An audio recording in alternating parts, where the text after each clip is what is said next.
Okay, welcome everyone. We're just giving it a minute for folks to log in.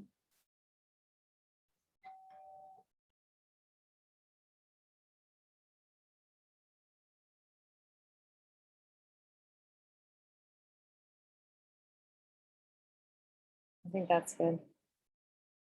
All right. Good morning, good afternoon, good evening, wherever you are in the world. Thank you so much for joining us today, for taking this time out to begin to learn how you can begin to talk about oppression, power, representation in your classroom. Such an important conversation and topic for today. So thank you for taking the time out for yourself and for your students. My name is Amber Camila, and I am the Outreach and Development Coordinator at Project Zero. I'm joined today by Sarah Albert, who is the Senior Manager of Learning and Outreach, and also, am I still muted? I just got a message that I'm muted. Okay. I'm also joined by Sarah Sheya, who you will hear a little bit more about in a moment, and also Jasper Mathew, who is our IT person. We can't do anything without him. So thank you so much, everyone, for joining us.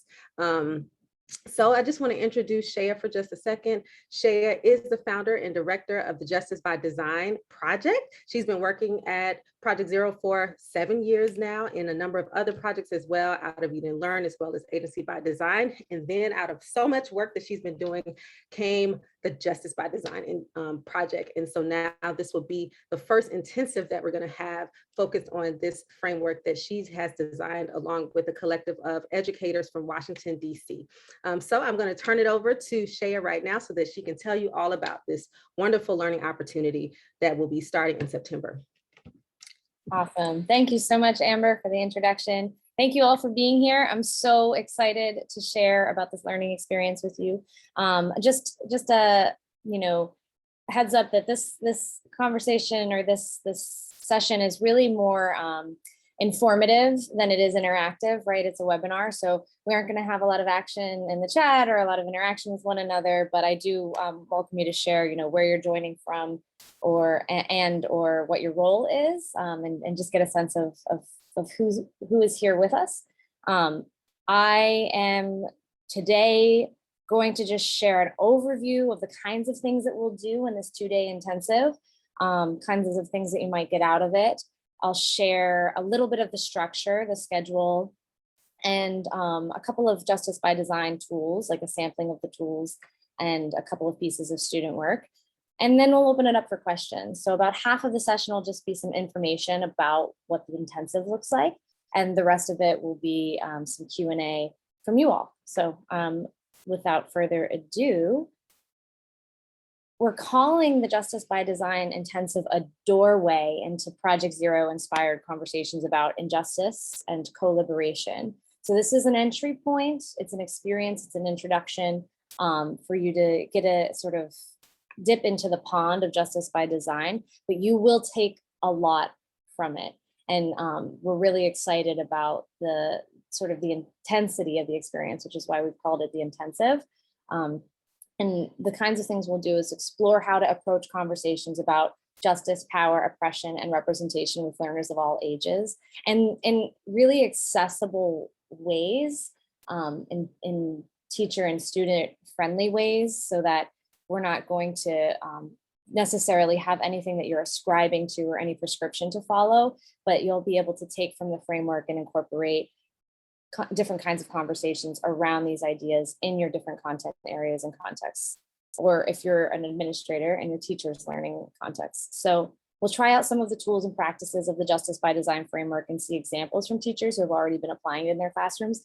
In 2 days, we won't be able to fully dig deep into all of the Justice by Design tools, dig deeply into, but we will be able to try out a few of them and then have some time in between, because you might have noticed that the sessions are separated by 1 week. So you'll have some time in between to kind of try out some of the tools and practices in your context. You'll elevate your and your learners' awareness about the ways injustices can be designed. So we're talking about developing a sensitivity to designed injustices and awareness to the ways in which injustice is designed, so that we might be a part of reimagining or redesigning. So in that vein, reimagining how to participate in unjust systems to create change. And you'll also throughout the couple of days attend workshops with me and small group sessions facilitated by educators who are experienced in applying the Justice by Design framework in their context and even help develop and hone the framework. So that's going to be a huge plus or opportunity for this intensive. And this is kind of a lot to take in. Luckily, as Amber said, this session is being recorded. So you can screenshot this, or you can watch the recording later to again revisit the kinds of things that you'll gain from the experience. This is just a rough or a broad sketch of the couple of days. Day 1 on September 25th, we'll have an opening, we'll have a couple of interactive workshops and a couple of learning group sessions. The learning group sessions are really important. They'll be facilitated again by the Justice by Design experienced educators. And they're a space where you can really process and grapple with the ideas that we'll be digging into in the workshops. So they're kind of key to this experience. And then between sessions, you'll practice trying out the tools, exploring them in your own learning environments. And then on the second day, again, you'll have 2 interactive workshops, 2 learning group sessions, and a closing. So the 2 days will look pretty similar. Okay. I want to just offer up some example or sample questions that we're investigating on Justice by Design, just so that you can understand the sort of the research connection. We are a research initiative. We are like investigating specific lines of inquiry. So a couple of questions that we're asking, and these are just 2 of many, are how might we support learners to engage critically with the design of their worlds, particularly designs of systems of power and oppression. And that first means understanding what systems are. And that's a lot of what the agency by design work is. And then understanding what systems of power and oppression are. And then being able to think critically, ask critical questions about those kinds of systems in their day-to-day lives.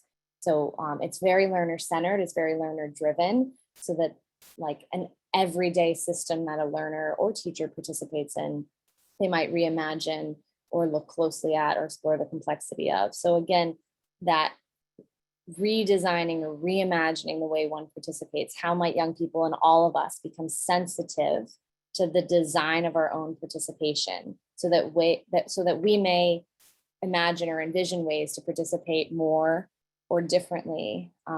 And this can be at many different kinds of levels. So whether it's the student experience, the individual learner's experience, or their experience in their family or in their community, it's the educator's experience when they approach designing curriculum, or how they even approach communications with students or families. Might be the administrator's perspective at a more top level. How are we approaching our year, our school schedule? How are we looking at the ways in which we incorporate different voices or perspectives or representation into the work that we're doing? So at all kinds of different levels, participants in the Justice by Design project have approached these questions. So I think that the intensive will be useful for, like the flyers have said, for everyone from teachers to school leaders to administrators to informal education spaces to museum educators, homeschoolers. So that's exciting. And these are just a couple of the questions that we're asking. Now I'm going to share a couple of Justice by Design tools and 2 pieces of student work. And I'm going to slow it down a little bit while I do this, so that you can really take in the student work, because we all love looking at student work. And I know for many of you, it's your first week back at school. So that's the most exciting part, is to get to spend time with the students thinking and learning. So one of the tools that we'll engage with in the intensive is called Messages, Choices, Impacts. And it's a thinking routine for supporting learners to develop this critical sensitivity to design, to ask questions about what are the messages that I'm hearing? What messages are being shouted at me? What messages are being whispered at me when I look at a piece of content, whether it's a piece of media, a building or a structure in my neighborhood, a document, a text book that I'm reading, and then what choices did the maker or author or artist of this piece of content make, and how do these design choices connect to the messages? So that is becoming sensitive to design choices. And then impacts, what impacts do the messages have on me and on my community, or on you and your community? So this is an example of one of the tools that has been developed over the last couple of years of the Justice by Design project.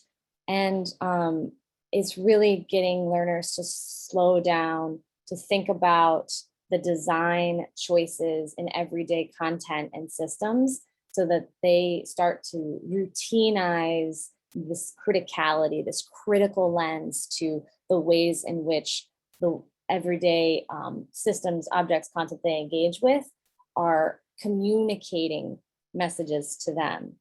And then that in turn allows them to see how they might design communication of messages as well. So we have students at the end of this routine often make something so that they can communicate messages, that they can name the design choices that they made in order to communicate those messages, and can also name the kinds of impacts they hope to have on their community with whatever it is that they designed. One quick example of this is from a third grade classroom. They looked closely at this image of Kamala Harris and all of the other vice presidents that the United States has had, and to develop a sensitivity to design choices. Did the messages choices impact routine? And kind of made these representations of how they were receiving the messages of this image. So, one student used fruit. It's very, straightforward and simple, but they were able to articulate, these are the previous vice presidents, and this is Kamala Harris, with fruit as their representation. And many students did videos and sort of collages to represent their understanding of the image. And this was a unit on civics and civic participation. They were studying the election last year in Grace Bogosian's third grade classroom. And another tool that I'll share, and I don't expect you to read all of this text right now. Some of the Justice by Design tools have a little bit more text to them because the kinds of things that we do are asking really important, deep, meaningful, and sometimes intense questions. So we need to scaffold those learning experiences appropriately. So that oftentimes means using more language or more kinds of questions to get learners into the mindset of engaging in these more critical conversations.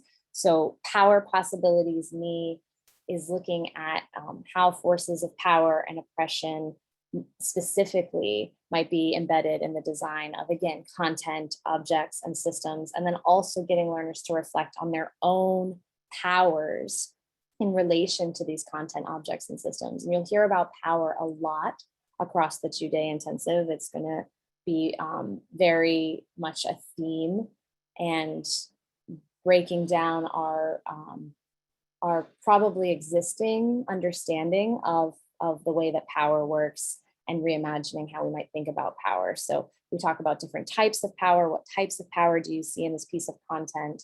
And then possibilities.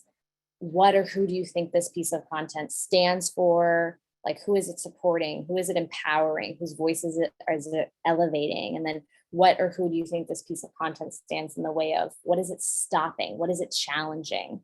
How might it create obstacles for communities or people? And then me, thinking about how you feel connected to this piece of content. How do you feel distant from it? And getting learners to really think about their own powers in relation to the content. So one example of how Power Possibilities Me has been used is with Amanda Gorman's The Hill We Climb in Gerald D. Smith Jr.'s middle school class. So I'll just give folks a second to kind of read over how one of the students broke down power after they listened to and read The Hill We Climb.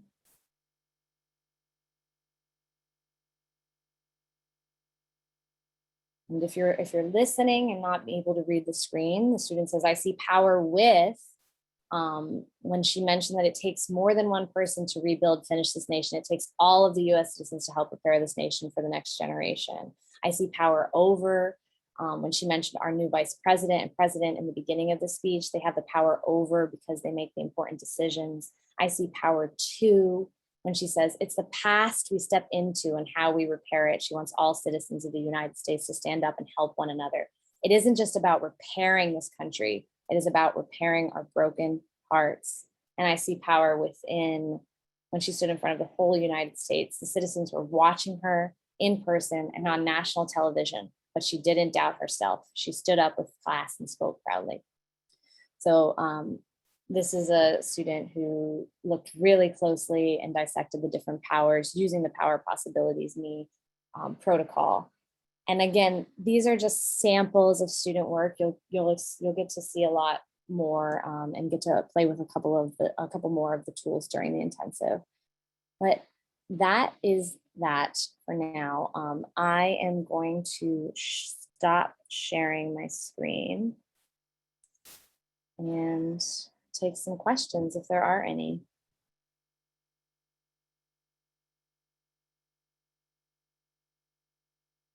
And you can ask anything at all about the Justice by Design work, the intensive itself, what the expectations are, anything.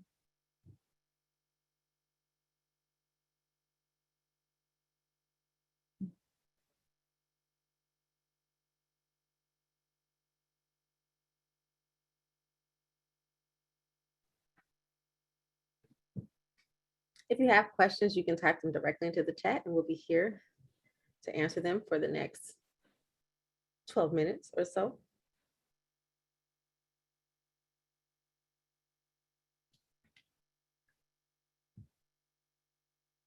One of the things that I really appreciated about even the example that you just showed, Sheya, was the students' grasp of the different types of power. I felt that when I first learned about that, that was something that I really felt was really powerful. What for you has been one of the most powerful things that you've seen teachers respond to in the Justice by Design framework, or something that students can grasp hold pretty quickly? Yeah, I think that's a great question. One of the, I mean, you hit the nail on the head with the different types of power themselves often or really offer students different entry points into the conversation. So rather than just looking at like power over, power to control or repress, students are able to see, oh, I can relate to conversations about injustice and oppression through the lens of power, because there's so many different ways in which I can kind of engage or step into it with the different types, the to, with, and within. It looks like we have a question here. So what can we expect in this intensive program? What new tools and objectives are we going to look at? So that's a great question. Thank you.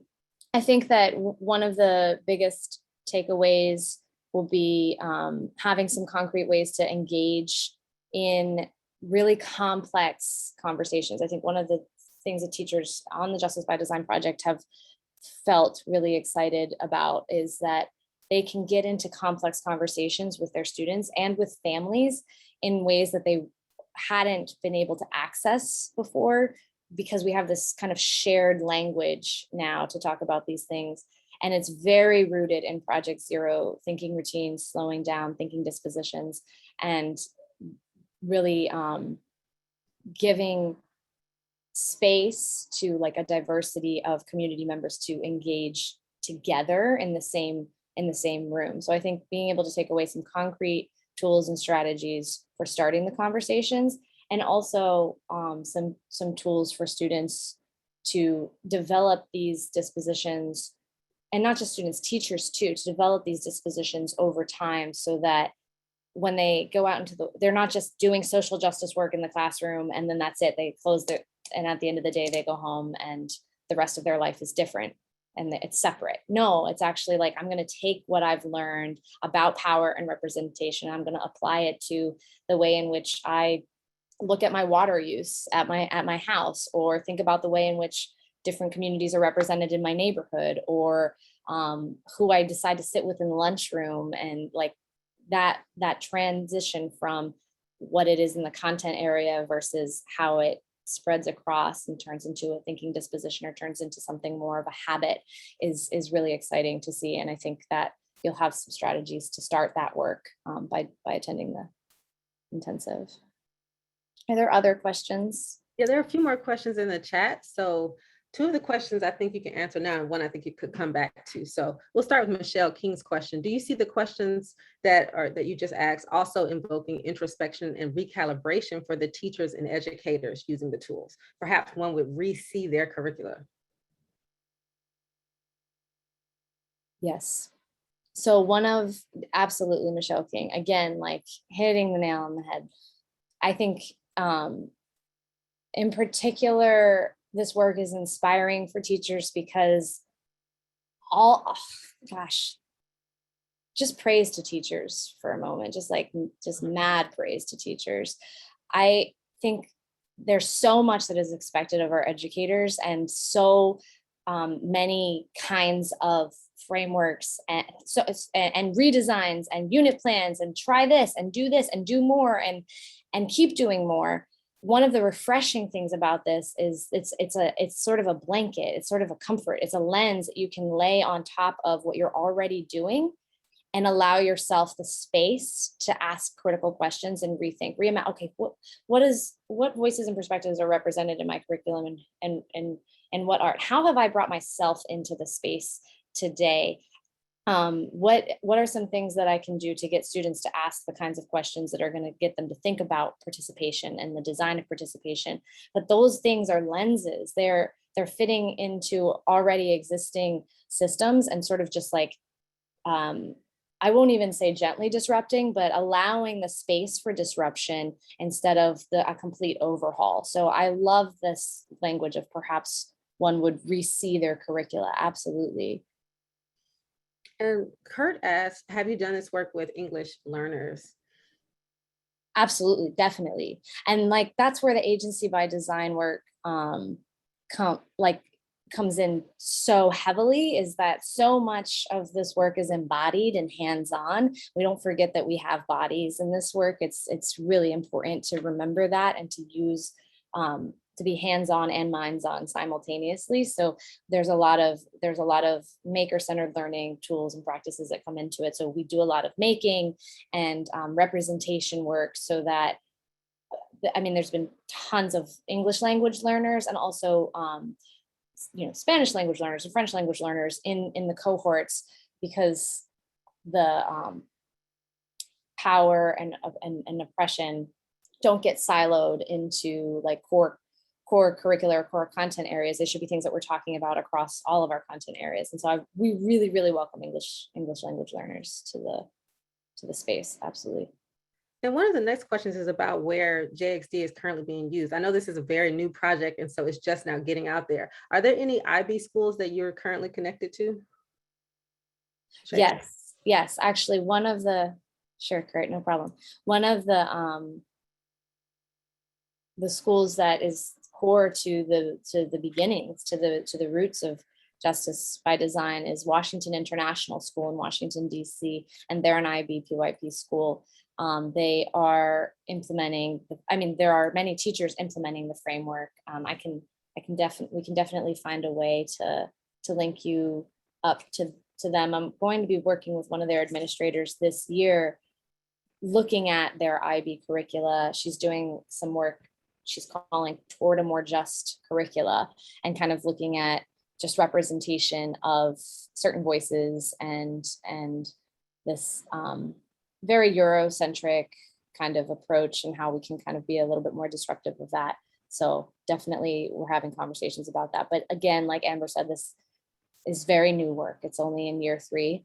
So that is all in development. I think I saved this question for last because it seemed like it would be a good kind of closing question. This question came from Diana. What are you hoping the outcomes of your research will be on the JXD project? Hi, Diana. Question. I know Diana. Hi. I also know Michelle. I'm excited to see like familiar names. But so what am I hoping the outcomes? One of the things that what do you think? One of the things that I'm actually grappling with really, and I spoke with the Justice by Design, I call them the origin educators. Last night we had a session, and they're the pilot year educators. They help develop the framework, and you'll meet some of them if you're if you're at the intensive. And we kind of came to the conclusion that with this work in particular, with any work around justice or anti-racism or systemic oppression, like there is no beginning or end, and and it's never going to be final. So like trying to even grasp, like think about the outcomes, like I feel like we're never going to be finished. That's why we call the work justice directional. We're moving in a direction toward a more just world, but I don't know what that actually tangibly looks like, and I don't know what the finish line looks like. But I think if I were to like narrow it in and be a little bit less existential and think about what my hopes are for Justice by Design in terms of what it can offer the world, is that just tools and the framework built out so that practitioners can take a breath and do the hard work and take care of themselves while doing the hard work. Because that's like one of the key outcomes of the cohorts, is that we get into some intense conversations, but we also take care of ourselves because we know how important it is to make this work sustainable. So something that's accessible, something that's breathable, and something that's embodied, that actually gets us into the kinds of conversations that would move us toward a more equitable and just society, whatever that looks like for whoever you are. That's exits soapbox from there. But is there anything else? We have like 2 more minutes. It doesn't look like there's any more questions, but do you have any closing words you want to say? Well, let's see, one more question. Can you talk a little more about the logistics of the intensive? What does participation entail? Sure, yeah. So you'll basically have 2 full day experiences on October 25th and October 2nd. I mean, on September 25th and October 2nd, excuse me, from 10 a.m. to 4 p.m. Eastern time. And you'll come in for an opening session, and you'll have like an intensive workshop. You'll have some breaks in there. You'll attend some learning group sessions throughout the day as well. And both days will look pretty similar. The workshops will be a space where you can like engage with an idea more deeply and play with a tool, or like look at a tool more closely. And then the learning group sessions will be spaces where you can kind of grapple with these ideas. And then in between, you'll have a week of space to decompress, and also maybe try out something and come back and bring that and start day 2 with your learning group, a small group maybe of 5 or 6 teachers. I don't know if I can field this one. Is there a recommended group size if bringing staff? Okay. Yeah, I just tried to answer it in the chat that really any size is welcome, and the structure, especially of the learning groups, where you'll be broken into smaller groups, outside of the breakout group structure, and have the opportunity to be working directly and facilitating with some of the teachers that Sheya was just referring to. So yeah, Amber just put up the registration link, but there's more information, and you can email us at PZ Learn if you have more questions about your group size, or how can we support you. And with that, thank you so much, everyone, for joining us today. We do hope to see you next month for the 2-day intensive. Have a good afternoon, evening, or rest of your day. Bye, everybody. Bye. Thank you.